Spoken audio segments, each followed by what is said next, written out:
are you about to watch this video and you're not liked and subscribed to it? Like the video, please. Just go down. It's right there. It's right there. I did. I hit it. Have you hit it? Welcome back to Starting Nine. Oh, episode 259. It's a brand new week. A lot of baseball happening this week.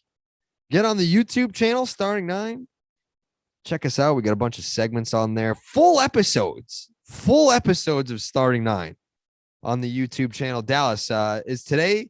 What did I see? Did you? Is today one of your kids' birthdays? I saw it really quick. I thought it was like a first day of school picture, and then I was like, wait a second, it's fucking mid-July.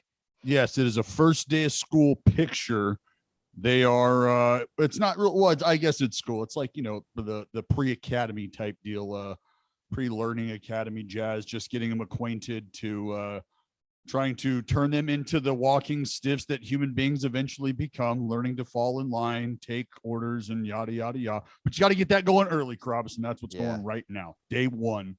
Wasn't there for it, but I got to see the pictures. I got to do the FaceTime on the way there, trying to figure out a camera situation. But yeah, day one. Here we go. Look at you. Dad life. I mean, if only the former JUCO bandits could see Dallas now. He's got two little girls wrapped around his finger. He is Daddy Dallas. He's a different breed. He's a different guy. But we had some action going on in Major League Baseball this past weekend. I don't know where you want to start. I know a lot of people were all riled up about the fan that threw a baseball at Alex Verdugo. I don't know where you stand on that per se, but I think there was a little bit of an overreaction, like a little bit.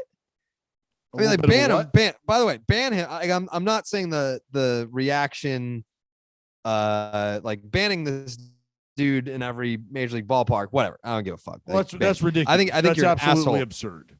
It's what, to ban him? Absurd. Yeah, like if you believe even just 1% that it wasn't on purpose, that it wasn't, then you got to go back and revisit that, because banning somebody for life, and here's the thing is, because you are telling people that the only reason he's banned for life is because he hit a player. And I totally get that. But if he would have thrown that ball and it wouldn't have hit the player, like the idea of him never going into another major league stadium, that's not a conversation. Well, that's not going to happen anyway. I mean, basically, if you get banned for life from a major league ballpark, they basically just put your name on a list to where you can't buy tickets through the official team site using a credit card. Like they don't have a fucking poster of this dude hanging up on the wall in every ballpark across America. He can go to a game next week if he wanted to. No one gives a fuck. He's probably going to buy his tickets. Do we have a SeatGeek read? If not, no free ads. But I would say all he has to do is just have someone else buy his tickets, and he can go to a game tonight if he wanted to. No one, like the video that went viral of him was from behind. This dude is safe. He's not Steve Bartman. This wasn't on national television. You had to have caught the viral video on Twitter, and even then you couldn't see his face. Dude is free to go. He can go to a game tomorrow. I'm just saying the reaction, kind of like what you alluded to, and you said this in the text message, and it kind of opened my eyes to it, especially after seeing him, like this non-athletic kid. Sign him up if he can, from the bleachers, huck a baseball and accurately hit Alex Verdugo. That's what I've been saying about this the whole fucking time. Yeah, there's no chance. Even the dude who threw the ball at fucking Stanton. Like let's get. Well, Stanton was at least a moving target. Like Verdugo, you have a general idea of where Verdugo is probably standing down there. Like maybe he definitely threw it back on the field on purpose. It wasn't like he dropped the baseball. Like the act was he intentionally threw the baseball back on the field. Okay, fine. You know where the left fielder is standing roughly. So I mean, he didn't huck it up the line. He didn't huck it into center. Like it was in the general vicinity of where Verdugo could be standing. And bad luck, he hit him. So I don't think he stood up on the bleachers and was like, "Oh, Alex Verdugo is right there," and then aimed for him. I don't think that happened. But there was a decision made to throw it back on the field, and there was a decision to throw it in the general vicinity of where he could be standing. I've always said the safest place when you're with your buddies to stand on the golf course is right on top of the hole. Right on the hole. Why? You think you're going to fucking hit it there? You think one of you assholes is going to hit it right on the hole? Highly doubtful. Safest place to stand on the golf course. And you got all that grass, all that green area as a fan, and you've got a rough idea of where individuals stand.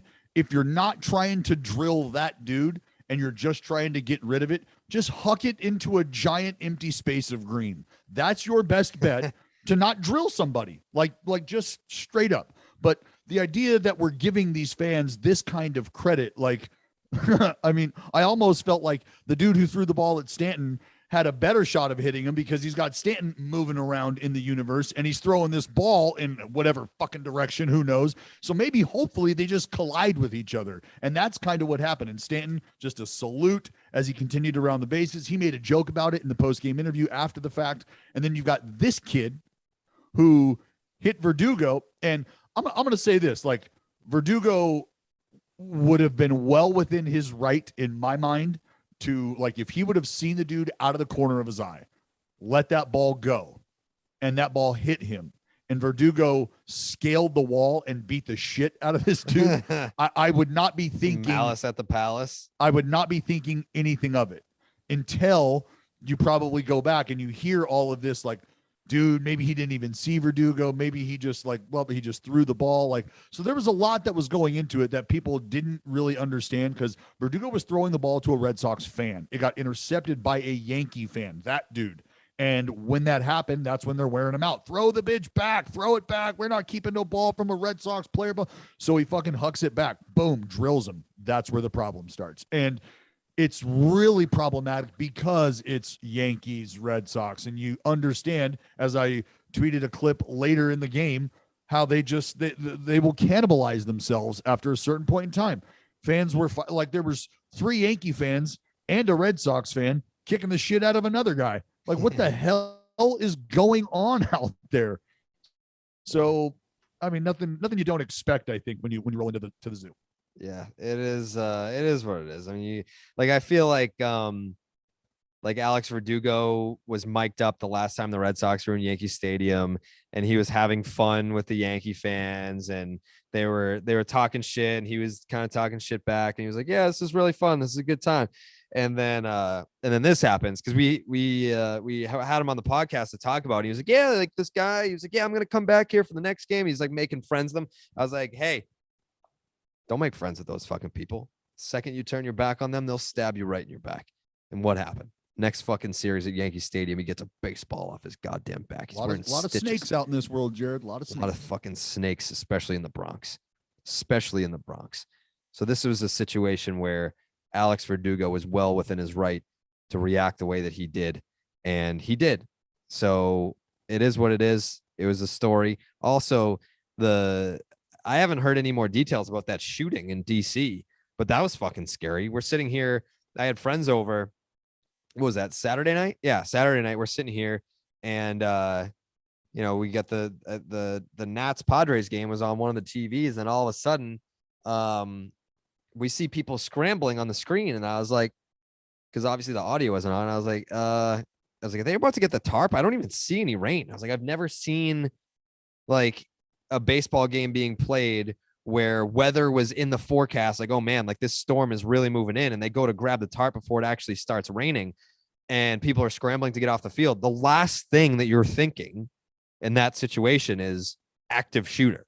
You're not thinking that in a fucking Major League Baseball game. Obviously, we just had the situation in Denver where they arrested those guys who had all the guns and ammo in their hotel room right down the street from Coors Field.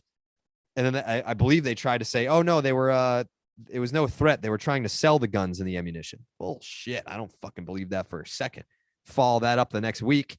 And now you've got an active shooter, which I haven't heard any reports. Like, was this like a targeted shooting outside? Was this a random, like, what have you heard about this? No, from what I understand, there were 2 vehicles involved in this shooting. They are still searching for suspects in one of those vehicles. I believe a few suspects in the other vehicle actually drove up to the hospital.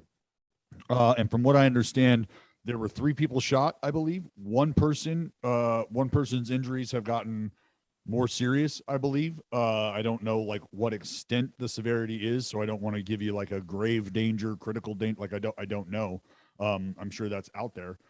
But that's the scary part is you have that happen early. The guns get confiscated, they get taken away, and now this, and so your mind instantly goes there, and you're thinking someone right now is shooting fish in a barrel from an elevated position, and that is a very, very, very tough place to be. One thing that I saw, Chaps actually made this statement, and it's a bit of an education for folks, and it sucks that you even have to talk about this shit. But if you are around live fire and you're around ammunition, you're around guns and shit, there's something you learn about muzzle blasts, and that's when you hear that snap, that pop, that means those bullets are coming at you. Right. Watch your lips.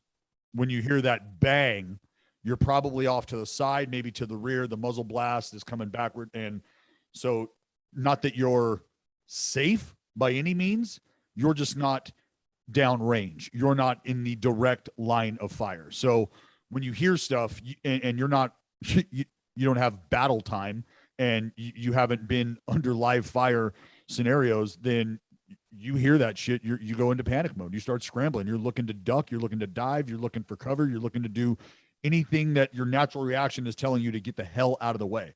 So it's a very, very scary scenario to be a part of. And that's why I said what we saw from the players is really what you take away from this, because the players get crushed at times. They get bolstered up at times on these pedestals for what they do on the field. And a lot of the time we lose sight of the fact that they're human beings, that they bleed just like us. That's one of Alex Verdugo's favorite lines. I'm just like you, man. I'm just like you. Baseball is my job. I'm just like you. So that's what these baseball players think about. And when real life situations pop up, we get to see who they are as real human beings, as people, not your favorite shortstop or third baseman or outfielder or stud pitcher. These are dudes doing what you and I would probably do in a situation like that. And to put themselves in harm's way and go above and beyond and say, look, I'm safe. That's fine. My family needs to be safe. My friends and their family need to be safe. And the fans that are here in this ballpark right in front of us, they need to be safe as well. So they didn't create a barrier. They opened them up. They opened up the gates. They brought fans down into the dugouts, into the fucking clubhouses. Dave Martinez had fans he was ushering into his own office. Yeah. And that's why I sent out a tweet about Dave Martinez absolutely gets it, because you got security that, Jared, in-house security, their priority number one is players and staff, and then they kind of go from there and make sure everybody else is taken care of. So when they don't see any players around, the staff is thinking, all right, we got to keep these fans right here where they are to control the chaos. And the players were like, yo, we need to get them in here. So they get them down in, and Dave Martinez is dealing with people in his office, and he's not dealing with people in his office. He's ushering these people into his office, and the security's going, Dave, hey, do you know these people? Are these people your family? Like, what do you got? And his answer, which was fucking outstanding, which was, yeah, they're family. These are our fans. They're not fucking going anywhere. Right. They're going to be right here. And that was him. That was Manny Machado. That was Jurickson Profar. That was Will Myers. That was Fernando Tatis Jr. That was anybody and everybody who was in a position to open a gate, grab a hand, and bring them to safety. That's what was on display. So as much as we talk about how great of a position our game is in because of the players, it's in even better spot to be in when you have individuals like this that show their true character in a time like that. Well, the one thing, so I didn't hear that stuff about like Martinez and the guys that were bringing people into like the manager's office. I did see there was a tweet about Fernando Tatis Jr. running into the stands and grabbing family of other players, like family that he's like, my family wasn't there, but like, if you're my teammate, your family is my family. And he was like grabbing family members of teammates and pulling them into the dugout. So yeah, I mean, it's a crazy scene. Obviously people that starting nine listeners were there, that were at the game, and they were tweeting about their experiences and how fucking terrifying that it was to be there. Like one of those things, that an open area type deal where Like you said, you can't tell if you're running away from or towards the gunfire. That's one of the fucking scariest things imaginable. Like the Vegas thing, you're just a sitting duck. You're just kind of sitting there being like, I don't know if I'm running towards or away from this gunfire in this big open area. I'm in a baseball stadium. So yeah, it was a bizarre scene, scary. Hope something like that never fucking happens again. The world is a very scary place. Was there anything baseball wise that you saw this weekend that you wanted to address? Lucas Giolito shoved. Saw that. That was against the Astros, one of the best offenses. And we talk about Giolito a decent amount on this podcast. And one of the compliments that we pay him pretty consistently is that dude can flip a switch. And when he does, he's a very scary individual. I kind of see it from both sides here. Josh Donaldson, not the dude that you want to say, come say it to my face to. But Lucas Giolito, also not the dude that you want to say, like, yeah, you can't do this without sticky shit. I mean, he went out there and dominated one of the best, if not the best offense in Major League Baseball in a complete game, 1-run effort, which is big for the White Sox. I mean, I know that the White Sox play in a division where I'm sure there will be plenty of individuals come the postseason that will be not iffy, but maybe a little skeptical about the division that they play in when they're not going out and playing against teams from like the American League East or some of the quality teams in the AL West, and they've kind of got a nice little division to stat pad. When they get the opportunity to prove themselves against teams like the Astros, it's big that they go out and do that. They did. I was impressed with Rodon. What, 7 innings, I think? 7 innings, 10 punch. Well, he's been a beast all year. Yeah. But for that to happen against that club, they've got the lowest swing and miss in baseball, I believe, the Houston Astros as a team, like 19% swing and miss. Or strikeout. They just don't. I think the Jays are like second. They're both just like they score runs and don't swing and miss. It's a long ass lineup, and it's a very tough lineup to navigate. So obviously paying attention to the lefty and paying attention to that series for a number of reasons. One, just continuing to track the White Sox progress and where they're at and separating themselves in that division and what the competition looks like against their best offerings. So I look at Rodon and I think about our lefty and how he's able to compete against this lineup and the success he's had against this lineup or the future success he could have and why. Well, I watch Rodon. And the same thing goes for a guy like Giolito. I think about a Chris Bassett, and I think about how they're going to have success against a team like that. So watching those two go out and spin the gems that they did, I don't want to say gave me hope, gave me life, but it tells you, you know what? If you get the performances your guys are capable of putting forth, then the division isn't necessarily that far out of reach, regardless of what the numbers might say. So shout out to the Pale Hose for absolutely putting the Astros in a pretzel. Mm-hmm. Big series between the Brewers and the Reds over the weekend. I don't know if you caught any of that, but that was a big series for Cincinnati coming into the second half because they had a little momentum there coming out, and then now you have a chance to kind of chip away where people were talking about the Cubs, and the Cubs fall off, and then the Reds leapfrog the Cubs, and now it's like, are they in striking distance of the Brewers? No. And then bam, they catch 3 straight L's, a sweep, snuff out the momentum. I believe if they had swept the Brewers, they would have been a game back. If my math serves me correct. Yes, I believe that's true. Okay, yeah.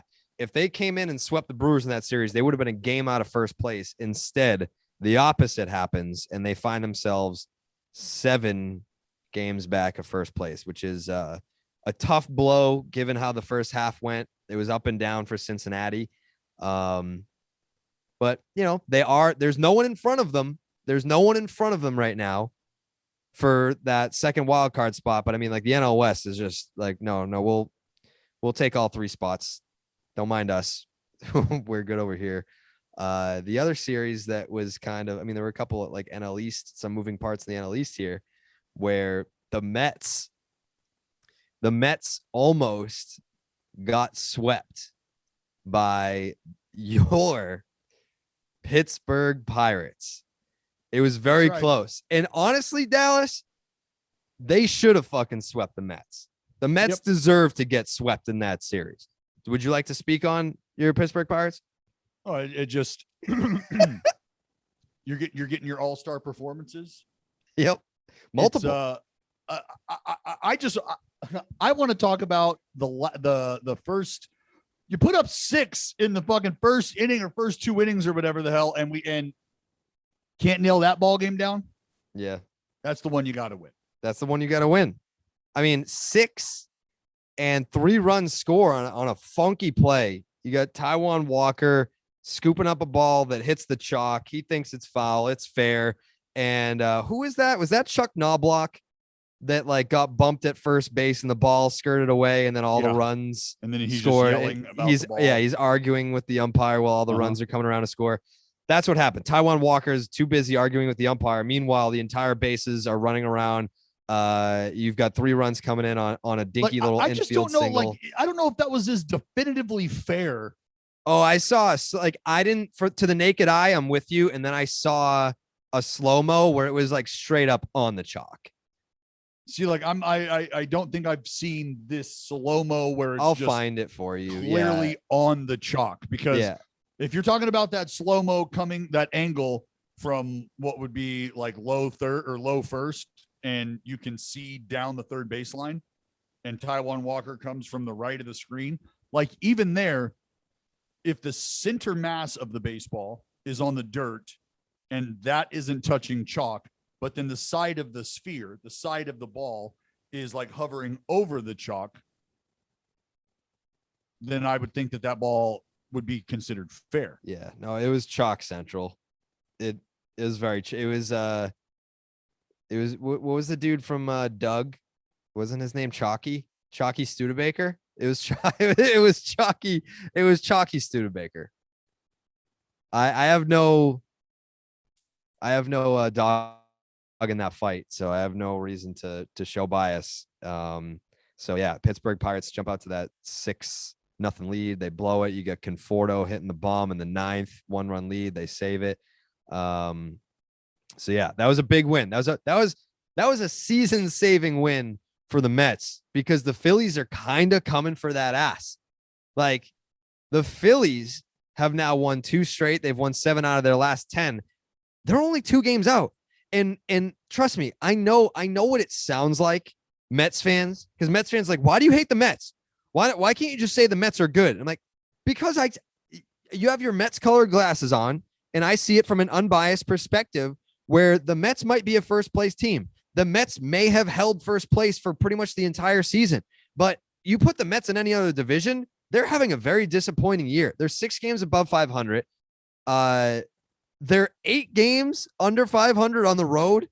Like, it's not like they have a +5 run differential. They're not really that good.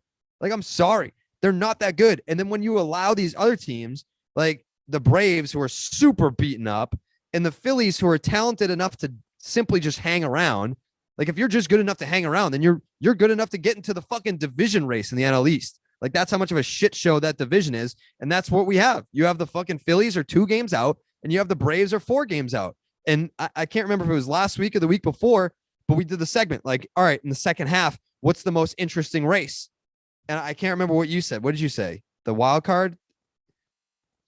What did you say? Like the NL wild card, AL wild? You said something. I said the NL wild card. Okay, you said the NL wild card. I said the NL East, and Mets fans were like, "Of course you would pick that because you don't think that the Mets can hold their big first place lead." I'm like, okay, yeah, no, I'm not saying that the Mets won't win the division. I'm just saying it's kind of it's open. It's open. The Phillies could do it. Why not? There's only, I mean, Atlanta's what, 4 or 5 back? They're 4 back. I mean, I don't like, do we believe Jock Peterson is replacing Ronald Acuna's production? Like, no. So stop that. And unless they do something else, just stop that. That would leave the Nats.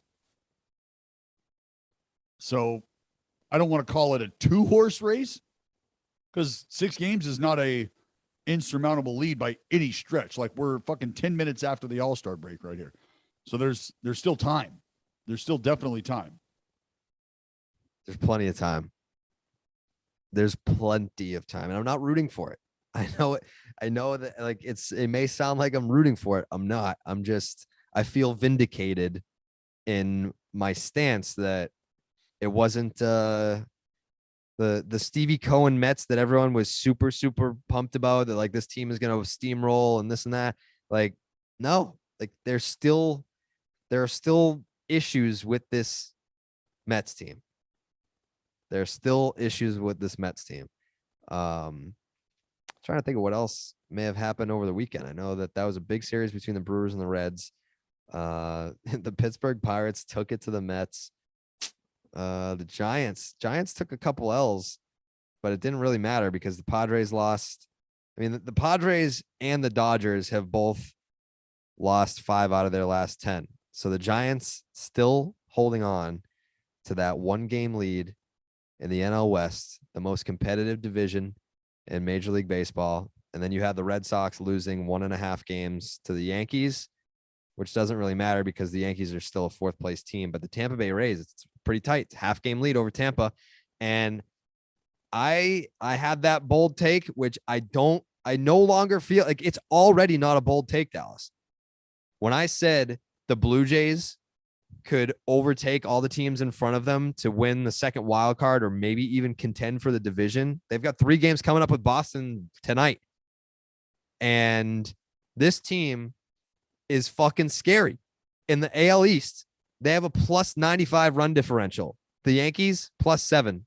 The Rays, plus 79. The Red Sox, plus 51. Like, you could make a case that they're the scariest team in the division, and they're in 3rd place right now. They're 6 games back.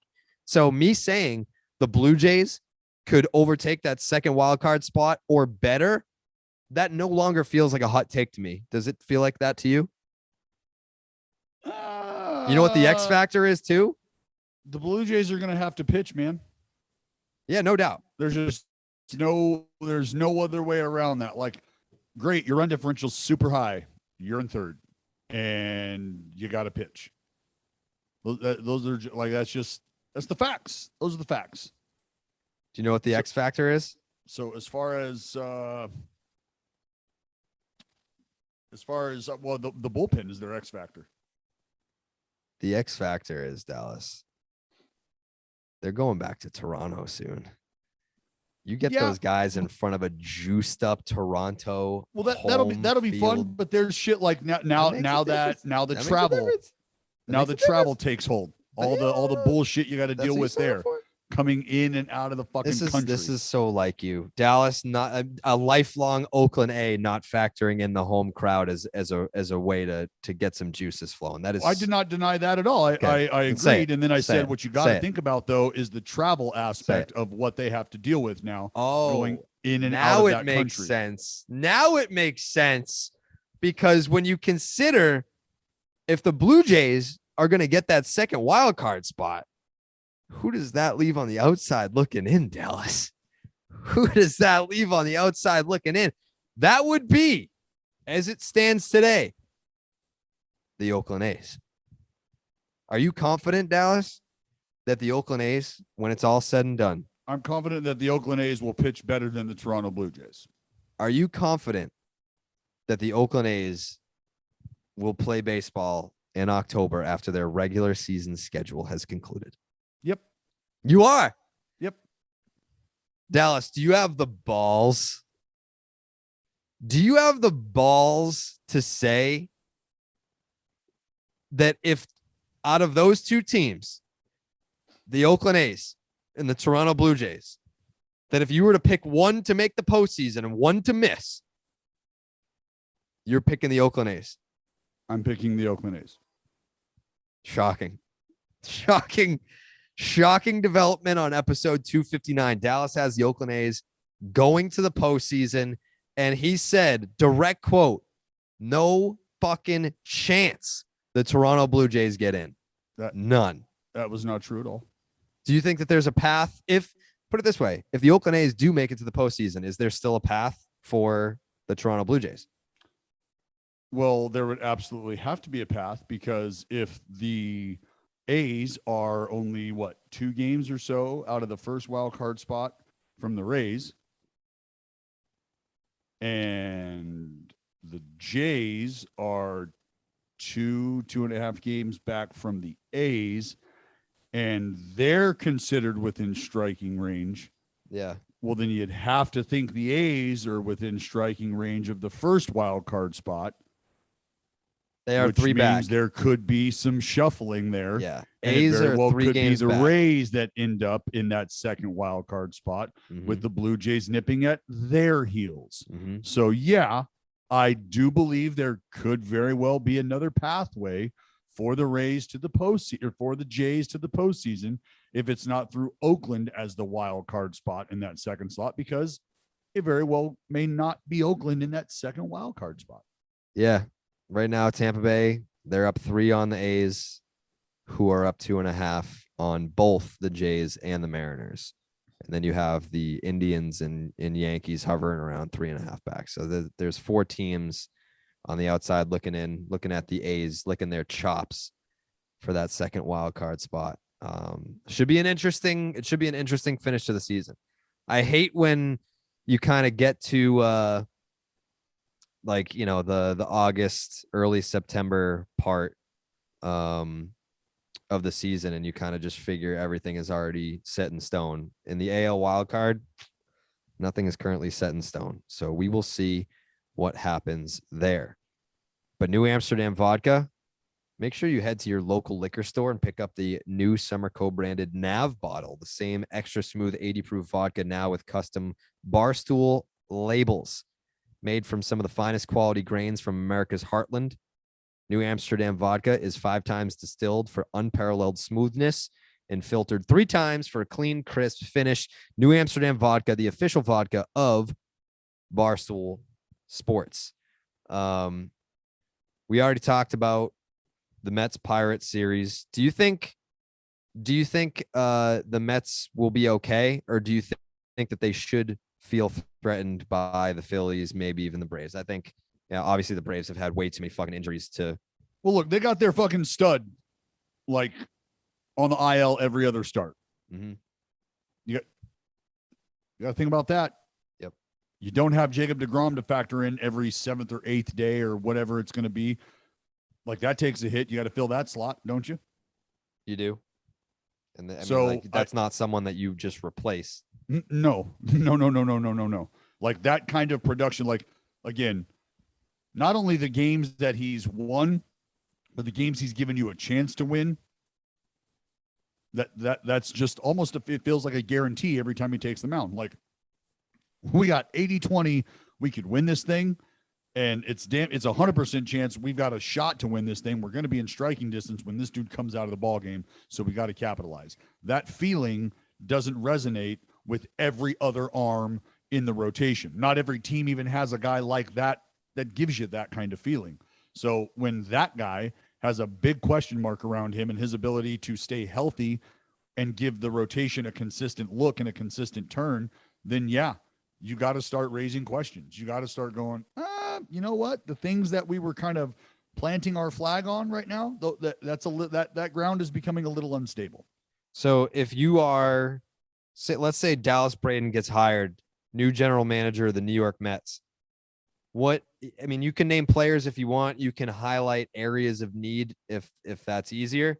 What are you doing at the trade deadline? Like, what are you doing to make sure that anyone that's like, oh, fuck, here come the Phillies, what are we going to do? What are you going to do to sort of ease those concerns of the fan base? Well, you've got to shore up the bullpen. That I can always start there, and I will always start there.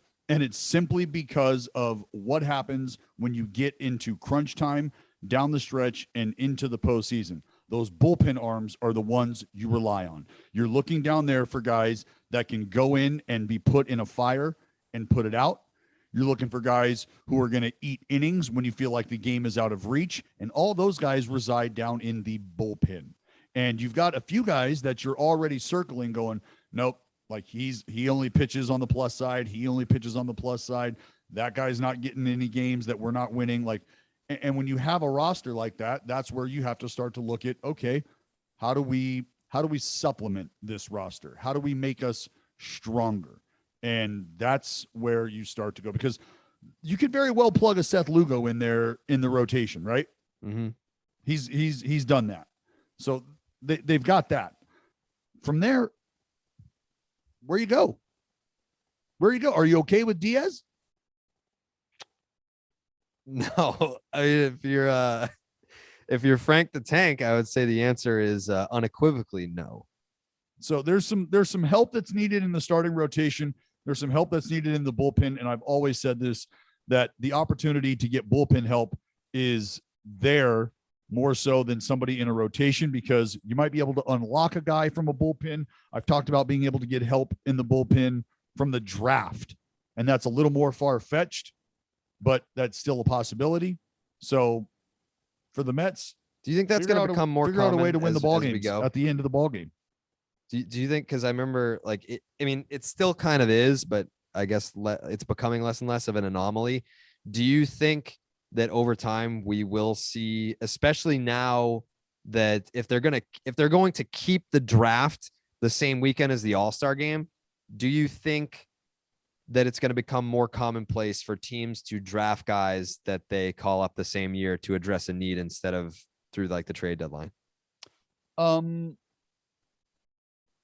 Yes, and it comes kind of from a scary spot, because teams might be more apt to say these days, yeah, fuck it, start his clock. Let's see what we got. And if it works out, great. If it doesn't, whatever. We can option them, let them figure it out. We'll DFA them, get another guy up. Like, well, there's ways that it can play out where you're okay with starting a guy's clock and getting them going and being okay with the results and say, okay, it plays out perfect. We've got a guy that we didn't even have on our radar that has now come in and supplemented our effort. Or you find yourself in a spot going, well, that didn't quite work out, so back to the drawing board. Yeah. I mean, it is something that I think teams are going to roll. Angels were a team that was rumored to, I mean, they have 6,000 fucking pitchers in the draft, but that was one of the teams that I heard in Denver were going to call up one of their draft picks to maybe contribute in 2021, which again, to your point about starting the clock, why if you're the Angels would you do that? I mean, it's not like they're a fucking bullpen arm away. They're 5.5 out of the wild card spot. They're 2.5 back of the Yankees and Indians. And then in the division, they are 9 games out. They're basically the Yankees. Like, they're basically the Yankees of the AL West. Yeah. So we'll see what happens there. The Blue Jays swept the Rangers. That's an understatement. It was a mauling. What happened there. Vladdy just continues to hit bombs. Randall Grichuk was hitting bombs. Teoscar Hernandez is a dude that just has never hit a cheap home run in his life. Yeah, it's not like the Texas Rangers are a measuring stick by any means. That is not a good club. But it is very important for a team like the Jays to come out of the gates in the second half, win the games that you're supposed to win, and not just win them, but decisively dismantle your opponent going into a huge series against the Red Sox, who are in first place for now. I mean, that could be, by the time you're listening to this podcast, that could be different. So a big series coming up for Toronto, and Shohei Ohtani hit fucking 34. The drought's over, Dallas. It was 4 straight games without a home run. I was starting to get concerned. I thought we were pretty close to arriving at the narrative of don't do the home run derby because it'll mess up your swing. No fear. Zero fear. No. I mean, didn't have to worry about that when I knew that the guy wasn't somebody who was taking BP on the field like that. Those are just when guys make those decisions, there are different things that are going on in their brain at that time than maybe some other individuals. And that told me there's just a level of focus here that he's not going to be deterred, and he'll spend the time in the cage grinding it out if he were to create a little bad habit for himself during that moment. And nope, not the case. What did he hit out? I think it was a slider. Down and in, just fucking pelted. Just drop the head on this thing. And I'm going to get to see him in action tonight in Oakland. That'll be fun. You excited about that? Looking forward to it because once again, I'm back. You sound tired. Are you tired today? Back What's where up? I started, 63 feet away from home plate. Yeah. You sleepy today? You sleepy? No, I've just been, dude, first day of school for the girls. So I was up in the morning. You emotional? Watching them. Do you want to talk about it? I've been trying to figure out a camera situation here at the school. Yeah. Yeah, You, you want to talk about it? I got real life shit that I'm real lifing. Yeah. I mean, well, you're Daddy Dallas. Do you need my help? No, absolutely not. Yeah. You sure? I'm good. I can pick him up from school and stuff. I'm kind of like a cool dad. No, they only ride in V8s, Jared. Sorry. Got it. I mean, just keep me in the loop. If that's something that you'd want to explore, I'd be happy to be the cool dad. No, I got a grandma who's blind in one eye. She can pick him up. Yeah. That doesn't seem safe. Alex Reyes set the record for consecutive saves to start a career. Sure did. 24. What did Eric Gagne have? 80 something? 87 straight saves. Yeah, it's not like who is it right now? Who's the guy? It might be Witt. Who's the guy who has the longest active games played streak? I think it might be Witt. Yeah, it's Whit Merrifield. Yeah, and he's like maybe he's 16. He's 16 away. years. He's 16 years away. Yeah, we were talking about it before the All-Star break, and I was like, you'd have to play through like your age 46 season or something like that to tie him. And then yeah, but hey, I mean, it's happened before. People have played into their 40s before. It's happened. Yeah, with the assistance of some synthetic supplements. Yeah, well, I mean, some people are just built different.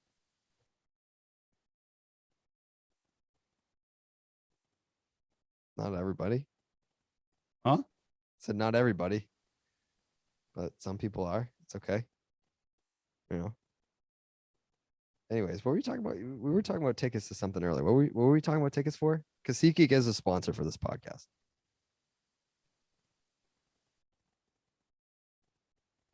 What are you doing? What? I feel like your mind is. I feel like you're like, oh, my kids are going to school. You're thinking about your kids and like playing with like dinosaurs and shit right now. You're having like a out of body experience and yeah, no, this life is flashing before your eyes. On my list right now. All right, you know what? SeatGeek. Today's video. Shout out to the people that write these ads. Today's video is sponsored by SeatGeek. I've worked with SeatGeek for a long time, and I'm excited to be back working with them for the 2021 MLB season. Live events are back, and more importantly, baseball is back, and our friends at SeatGeek have all the tickets, whether it's baseball, football, concerts, or more. SeatGeek puts tickets from all over the web in one place to make buying simple. SeatGeek rates every ticket from 0 to 10 to make sure you are getting a good deal. Green means good, red means bad. You don't want bad tickets. SeatGeek will let you know. So here's the deal. Use the promo code STARTING, and that'll get you $20 off your first order. That is promo code STARTING for $20 off. You just got to download the SeatGeek app, click the Me tab, and then enter the promo code STARTING. Get yourself some $20 off. Yeah, we did talk about the Nationals Padres situation. It is something that you hope to never see again, like we said. And they were able to. So here's kind of like where I was going with this, because I hate these 6-inning games. Like if it's pissing outside, like why why, if they suspended that game because of what was going on outside Nationals Park, and then they picked it up the next day, they finished the game. Why can't they just do that when it's raining? Like, they suspended that game and played like the last 2 or 3 innings the next day. Red Sox-Yankees, Garrett Cole's pitching, and they've completed 6 innings. It's a 2-run game, big division matchup, and the Red Sox are going to be there the next day. And they're like, you know what? Game's called. Game's over. Yankees win 6 innings. Like, why can't you just, if like, they have to figure something out where it's like, if you are in, like, call it if it's a travel day, but if you're in that town, if you're playing each other anyway the next day, why can't you just suspend it and then play it the next day? Because logistically, getting people to the ballpark, to open the ballpark, to run the ballpark is something you have to think of. But if you, I think, I mean, like, you didn't have time to prepare for an active shooter and they pulled that off. I think if you see weather in the forecast, then you can at least tell these people, like, hey, be ready because we might have a suspended game picked up tomorrow. Well, yeah, but I mean, there's pay scales that are affected and involved in that decision making, and it might seem crazy to think that has an effect on it, but that absolutely has an effect on whether or not you have people that can actually staff your facility to allow that suspended game to occur. Like, are you going to sell tickets to that suspended game? Are fans going to be allowed back in who had a ticket to that game originally? How do you deal with all of that? There's a lot of logistics that go into just saying, yeah, fuck it, show back up here tomorrow at 12 and we'll get it going again. So I always just, like, I kind of think to myself, if you've got a baseline for when a game is official and you feel like you're running into a spot where you're not going to be able to get this in safely tonight, well, then you have to make that decision. Logistically, are we going to bring these guys back and get this thing going tomorrow at 12-1 and play 3 innings and then have a 3-hour break, 4-hour break until the second game starts? Like, what are we doing? Because what if that 3 innings that you're supposed to finish ends up going 5, 6, 7? So let me ask you from a player perspective. I'm sure you've been in a game that has been shortened by rain. Yes. So were you on the losing or the winning end? Been on both sides. You're playing for the A's. Game gets called, 6 innings. You go back into the clubhouse. A's lose. You're in a race for the division. I'm assuming, like, the A's were pretty much good every year that you were there. You go back into the clubhouse. Are guys like, what the fuck? Or they're like, hey, that it is what it is? No, you're like, what the fuck? Like, we would like our turn. Yeah. We want to finish this thing off because, and there are times, like, as teams where you're like, look, we're a late inning team. We're a second half team, whatever the case. You want every AB. You want every opportunity, especially if there's a conversation about the division to be had. Like, I can't just be giving away ball games, especially if at the end of this thing, it could be a fucking 0.5 that separates us, a half game. Like, no, I need the opportunity to especially win when it's not even like okay, we're doing the 7-inning double headers. Like, this wasn't even 7 innings. This was a 6-inning baseball game, and they've got to roll this Chapman in that bullpen. Like, that dude on any given night can give up 8 runs. Like, it's a 2-run game. Like, let's fucking get it going. Let's figure it out. Yeah, and that's why I say if you've already got a baseline in for calling the game official after 5, and you don't think that you're going to be able to get this game in without putting 30 pounds of diamond dry out on the mound, and you're not, then let's tighten this up. Like, yeah, maybe make both managers aware. Hey, look, guys, shit is not getting any better here. It's probably going to be official after 5.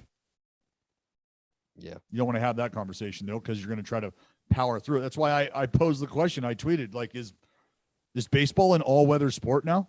Like, we had guys pitching in fucking in blizzards to start the season. Miguel Cabrera hit a ball walk-off out of the ballpark that looked like a fucking snowflake. Like, you couldn't track it. Nobody saw. I'm surprised you could even separate it from a baseball and a snowflake. Like, the damn thing, it was in a blizzard. It was legitimately in a blizzard. I mean, there's standing water out in the infield. Yeah. In that game. Like, what the seriously? It was insane. I mean, like, they basically delayed that game while it wasn't raining, and then they were like, all right, it's raining, play ball. And yeah, they sat for an hour. No baseball played. Started it up, it starts pissing. It got so bad, Jared, they had to fucking replace the rosin bags. Yeah. The rosin bags I saw got that. too wet. Imagine that. Yeah. Oh, wow. So if I'm listening to this correctly, you mean to tell me that sack of shit you stuck out on the back of the mound got too wet to serve its purpose, and all of a sudden too much moisture and your sack of sticky shit isn't working? Right. Oh, weird. Kind of sounds like you just found out what pitchers have been telling you. Like after a certain extent, there's just too much fucking sweat here that rosin bag just not working. It's not doing what it's designed to do or what you're telling me it's supposed to be doing. Correct. Yeah. Found that pretty funny. It was a whole to do. It was ridiculous. But when they came out to change the rosin bags, I was like, don't you fucking dare grab that tarp. Because I'm pretty sure it was right after like the back-to-back home runs. Like, oh, the Yankees took the lead. All right, let's call it. And that's basically what happened anyway. But it is what it is. The Yankees took 1.5 out of 3. Dugout mugs. We love dugout mugs. I've got a bunch all throughout my apartment. Love them. Dugout mugs make the baseball bat beer mugs. You've seen them a billion times. They've got the beer mugs, the bottle openers, the wine glasses, and they are giving away their MLB knob shot glasses, which is it's a shot glass that is basically like the handle of a baseball bat. It's pretty sick. They have 1 ounce. They hold 1 ounce of your favorite liquor in the handle of a baseball bat. They usually sell for about $29, but right now you can get one delivered to your door for just $8.95. All you got to do is go to dugoutmugs.com/starting9. And no one likes doing shots alone. So grab a couple for you, your friends, your family, whoever. They make a great gift. They're really cool. People will be like, what the fuck is this? And they're like, oh, wait, it's a shot glass? You shitting me? It's really cool. So again, go to dugoutmugs.com/starting9 to get yours. You can also use the promo code starting9 on the website, and that'll get you 30% off MLB team dugout mugs. That's right. They've got your favorite team. You can engrave it right into the dugout mug, or they've got the wine glasses. Get that for your little lady friend. I actually love a good glass of wine, so I don't even know why I made that gender specific. I have the wine glass in my apartment. Maybe I'll get another one. And they've got the bottle openers, which they're calling season openers. Check those out at dugoutmugs.com. Again, that is promo code starting9 to get 30% off those items. And if you want to get the shot glass, the MLB knob shot glass for just $8.95, go to dugoutmugs.com/starting9. You just talked about it. Jacob deGrom back to the injured list. It's a forearm. You never want to hear forearm as it pertains to any pitcher, but more than ever, you don't want to hear that with Jacob deGrom. Just not something that you want. Do you have any reaction to this? No, I mean, it's they labeled it, they called it ticky-tack after it was like what, the third injury or the third setback that deGrom had experienced this year. There's been shoulder, there's been elbow, there's been a list of things that have gone on. And initially the thought is, all right, these are all separate from each other. But I have always thought, no, I don't know if they're separate from each other. I feel like this is one group of muscles or one group of the body, one part of the body trying to brace itself and compensate because the body knows that there's a weak link in the chain somewhere else. And that's what happens. The kinetic chain experiences a breakdown. Areas of the body start to compensate, and you might not be readily aware of it at the time. But when you're talking about a guy who is as finely tuned as Jacob deGrom is mechanically, and really anybody, let me take you back to what Tyler Glasnow talked about when he started talking about gripping the baseball and the tightness that he was feeling in his forearm that was very different than anything he had felt in a long time, because he's just been going about things differently. And this is going back to what you were talking about when they originally, but like, wouldn't it not make sense with deGrom? Well, so unless he was using sunscreen, which whatever. Right. But as far as like, yeah, so what I'm not doing, right, I'm not trying to draw a connection to sticky stuff. No. And I didn't think you were doing. No. I'm just saying when you have a finely tuned athlete to the extent that big league pitchers are tuned, any slight offset or slight variation in muscle usage, overusage, you feel that effect. You can feel it like it's a foreign body, like you know that it's there and it shouldn't be there. And so the breakdown for DeGrom that has, like, I don't want to say continued, but it's kind of been one little ticky-tack after another, one little ticky-tack injury after another. And it does. It becomes scary because you do just want to say, you know what? Put this guy in a room for a month, let him fucking rest, keep him away from a baseball. But how much good does that do? Especially trying to put him back into the rotation and ride him out through a September, October push. Because now you're talking about a guy who you're going to have to kind of dance around some injuries or potential injuries because he's been nicked up and banged up all year long. I think with this injury, it's not so much this one isolated. It's more so, like you said, the pattern of it now that's becoming more concerning. Especially since, like, you know, you look at the Mets record, right? You look at the Mets record when Jacob DeGrom, that's not great. So on the surface, you take out Jacob DeGrom and it's like, well, the Mets are still going to chug along. The Mets are still going to find a way, right? That's not a way to justify losing the best pitcher on planet Earth. Because I've seen some Mets fans be like, well, it's not like they're fucking 20-1 when he pitches. It's pretty right down the middle. It's like, okay, so that makes it even worse. That makes it even harder to win games if you replace DeGrom with someone that's league average at best. That's why I said all the games that you think you should win when Jacob DeGrom pitches and you don't, think about the chance he gave you to win that game. All right. He wasn't asking your offense to score 7 runs to win that ball game. He's asking your offense to score 2 runs. And if that can't happen, well, you're not going to win that ball game. But if you're not getting that from Jacob DeGrom and you think you're going to get that from somebody else, well, you're sadly fucking mistaken. Correct. Francisco Lindor, he's going to the IL with an oblique. Obliques are a motherfucker. And I immediately, you know, you see Twitter going wild. Does the Francisco Lindor injury open up the Mets to getting into the Trevor Story sweepstakes? First of all, this quote didn't get the traction that I thought it was going to. I saw it when I was looking for topics for Morning Wood when we came back from Denver. But the new Rockies GM said, when asked about the Trevor Story, said, the Rockies are not a farm system for every other team. So you cannot trade Trevor Story after that's your response to being asked about trading Trevor Story, right? Well, you would think. I mean, that does put a little bit of that's a bad look if you trade him after saying that. I like to hear that because that was my bold take was no, Trevor Story's not getting traded. And so hearing that kind of makes me think, okay, hey, maybe that was a good call.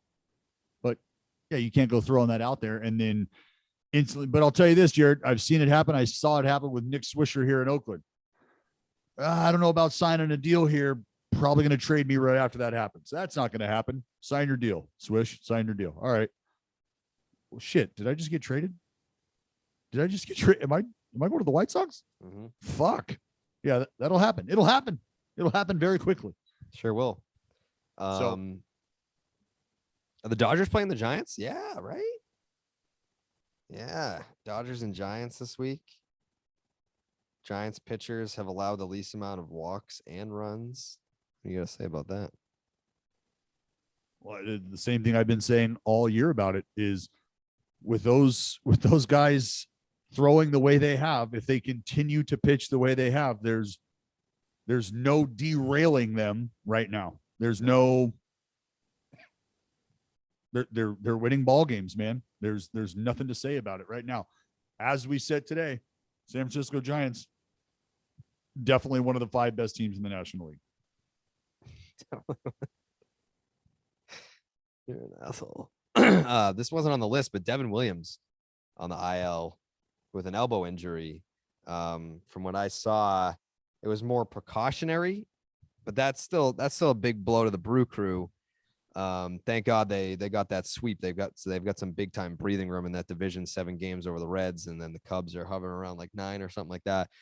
But they lost Devin Williams, and then I think Boxberger, not on the IL, but did get hurt, so they were kind of like trying to stay away from him a little bit. So a little bit of some bullpen problems for the Brew Crew, something to keep an eye on. Jazz Chisholm, this one fucking sucks.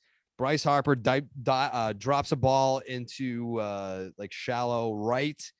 Jazz goes out, dives, tries to make a catch, can't come up with it. And he's laying on the ground, very hurt, in pain. Can clearly tell he's trying to like stand up, lean over. I mean, we've kind of all been there where we've popped a shoulder and you kind of like lean over to like let your arm hang and hopefully the pain goes away. It didn't. He walked off the field in tears. I have not seen an update on what they're calling it, but it was definitely his shoulder, and it definitely looked very painful if it brought him to actual tears. So that's one of those guys that probably an AC joint separation. Yeah, it could be. Like maybe it's something like what we saw with Cody Bellinger, but that was an injury that he's had before. I feel like it still hurts like a motherfucker, but it gets easier the more that you pop it out. If it's the first time you pop it, it's definitely not going to be a good time. Yeah, you don't want this to be something that develops. Yeah, you start to compromise the integrity of the joint, and then bad shit happens. Yeah. Pablo Lopez also hitting the injured list for the Marlins. It's retroactive to the 14th, so that's not good. He's been nails. He's been nails. It's not like the Marlins are in hopes of making a playoff spot, but he's been one of the bright spots for that team this season. So Pablo Lopez, 10-day injured list. We'll see when he gets back. Hopefully it's soon. Steven Strasburg, a setback.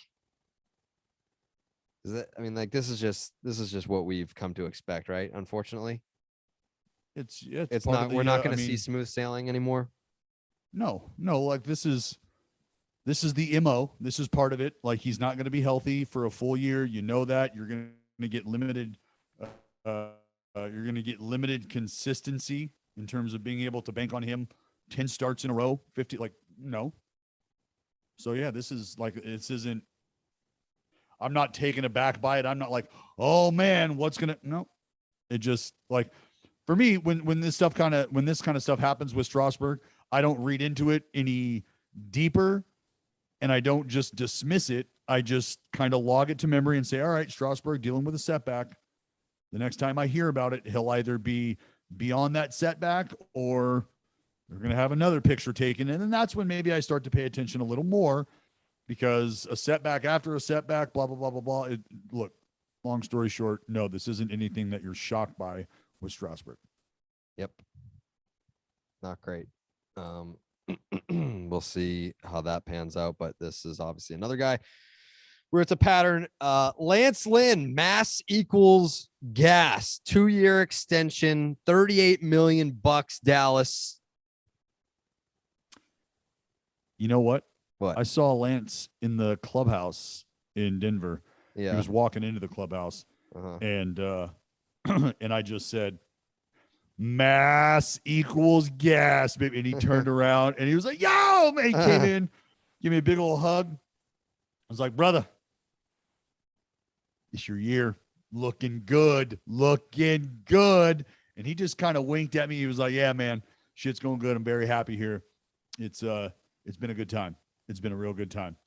And him telling me that he's been happy here, I wanted to believe that was him in a very random, super coded way of going, dude, I'm going to be here for a little while longer too. Yeah. You know, but that's not what he was doing by any stretch. I just wanted to believe that. But Pale Hose got a guy.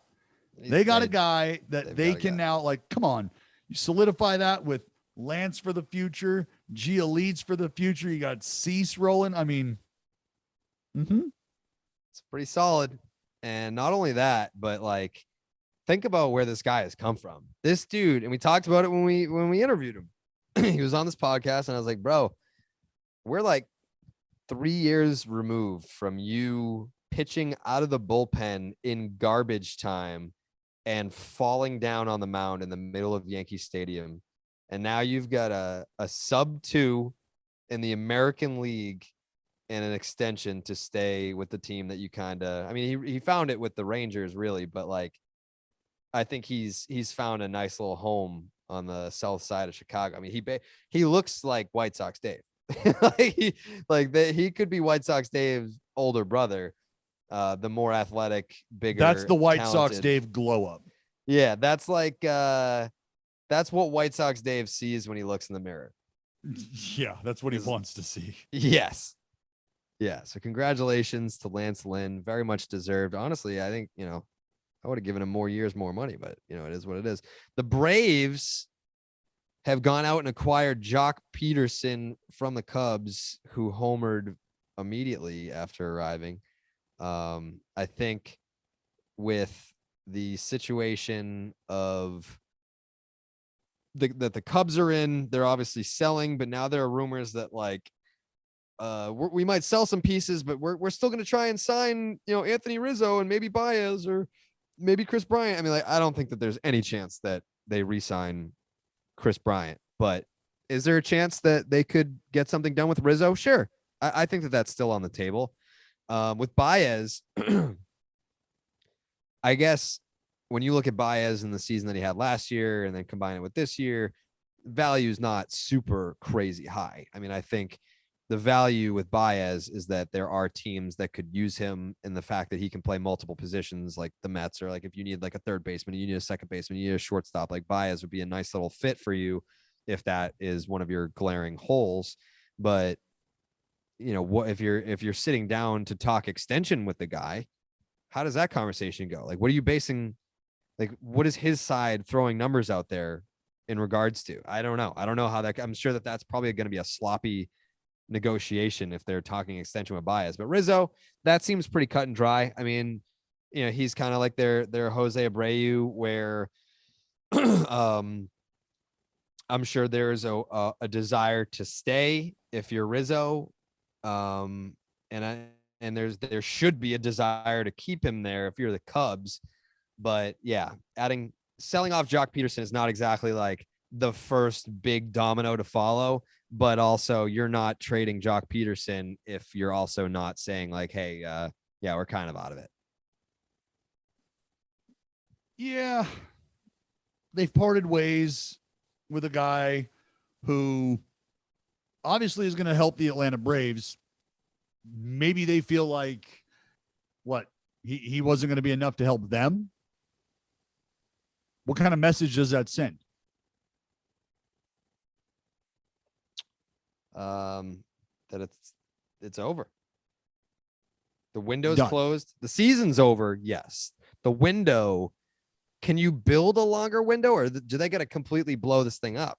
I mean, they've already traded Yu Darvish. Like, I don't know why we're talking about Jock Peterson as the first domino to follow. He's not. Like, they traded fucking Yu Darvish. Yeah, this is Rizzo stays. I feel like what's already, I don't know. It feels like there has been a fracture of sorts in the way Rizzo is revered there and the way that Bryant is revered there. Does that make sense? Yes. Like Rizzo, golden child, Chris Bryant, they love him, but can part ways. Yeah. So, and remember, I said this early on with Chris Bryant when he came up, because they had the issues with him at third base. They were trying to put him in the outfield or whatever. Whether you call it serviceable or not, like they're trying to make him as appealing and as attractive as possible. Mm-hmm. Where do you see Rizzo? I mean, not Rizzo. Where do you see Bryant going? Oh man, Mets. What'd you say? The Mets? Mets.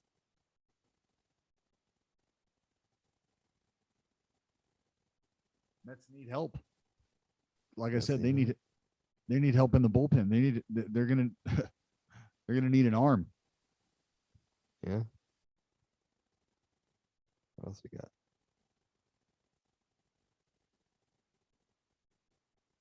What else you got over there? Huh? What else you got? No, that's all. I mean, as far as sir. like where he's going to be used, where he's going to be utilized, has to factor into like. Trust me, thinking about Marcus Semien playing second base wasn't something that I had on my radar when I'm thinking about whether or not he's coming back to Oakland. So whether a team calls Chris Bryant is like, hey man, you cool with playing fucking second? You cool with just sticking out in left field? You could like, and if so, we've got a spot for you. Yeah. I guess we'll see.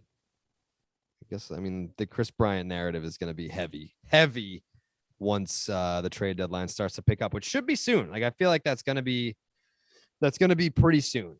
Could Chris Bryant go to an AL team? Like, I don't know. Let's see, like the Rays. No, like they're not spending money like that. No, I don't know. I mean, like, how serious is the Bregman injury? Well, he said he's coming back soon. He did? Yeah. Well, I mean, it's a hamstring. Could be a motherfucker. You can come back. It's hard to stay back with something like that. So we'll see. See what happens. But I'm excited.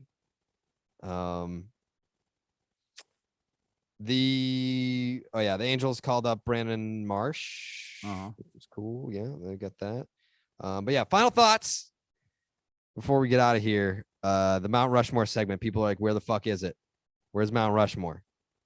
It's coming back on Thursday. Don't worry about it, baby. Mount Rushmore will be back. Which team? Don't know. It's up to Dr. Claw. That's not something that Dallas and I select. That is all in the hands of Dr. Claw, who is sitting behind, I don't know, 10, 11, 12 monitors every day. No one ever sees his face. We don't even know what he looks like. We don't know his government name. But on Thursday, we will bring back Mount Rushmore. Anything else, Dallas, this week that you want to highlight for baseball games? Nope. I mean, tonight, Ohtani on the mound. That's it. Yep. Okay. That's all I got. You got a prediction for his line? 4 2/3, 4 runs. Wow. 4 walks, 5 strikeouts. So you think he's going to suck? I'd like for that to happen. All right. Sure will. We will see you guys on Thursday. Enjoy this week of baseball. We'll be back later in the week to break it all down with you guys. We on.